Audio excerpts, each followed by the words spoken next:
And now let's take a closer look at the international reaction to Hamas's statement. United Nations Chief Antonio Guterres said he's encouraged by Hamas announcing its readiness to release hostages. Qatar, which acts as a mediator between Hamas and Israel, said it welcomes the development and is working to resume talks to implement a ceasefire. Egypt, another mediator, expressed its hope that this positive development will lead all parties to end the war. Meanwhile, British Prime Minister Keir Starmer said Hamas's acceptance of Donald Trump's plan is a significant step and called on all sides to implement it without delay. For more on this, let's bring in Shahram Akbarzadeh. He joins me live from Melbourne in Australia. He's a professor of Middle East politics at Deakin University. Great to have you here with us on TRT World.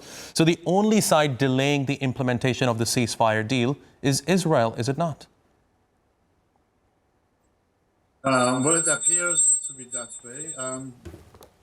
The problem is that Israel has really agreed to this deal under a lot of international pressure.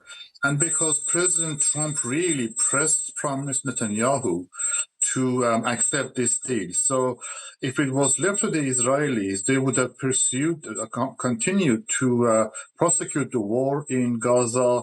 And as they have said very clearly on a number of occasions, seeking to destroy Hamas completely. And in the process, destroying the whole of Gaza and the life of thousands of Gazans living in the Gaza Strip. So Israel is dragging its feet. But even if Israel finally accepts the deal, it is such a fraught concept that it's really difficult to see how it can lead to a long-lasting peace in Palestine, in the Gaza Strip.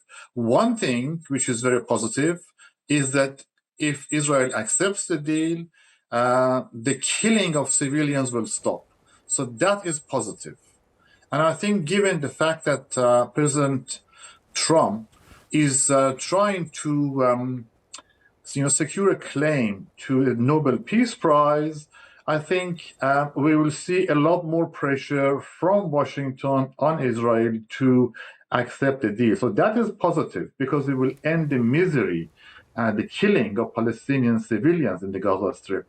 But in terms of a political solution to a long-term stability and peace in the Middle East, in the Gaza Strip for Palestinians, this deal does not offer that. Professor, of course, in the past we have seen many efforts by mediators, international players to foster peace between Israel and Palestine. But certainly this time around, it appears that the whole atmosphere revolving around this possible peace plan is very different. How would you navigate through America's credibility when it comes to bringing peace to the Palestinians this time around?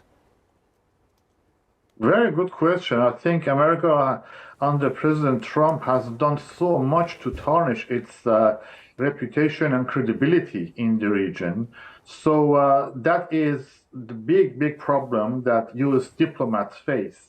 But at the end of the day, regional powers don't want to see this war continue. They don't want to see the killing of Palestinian civilians continue.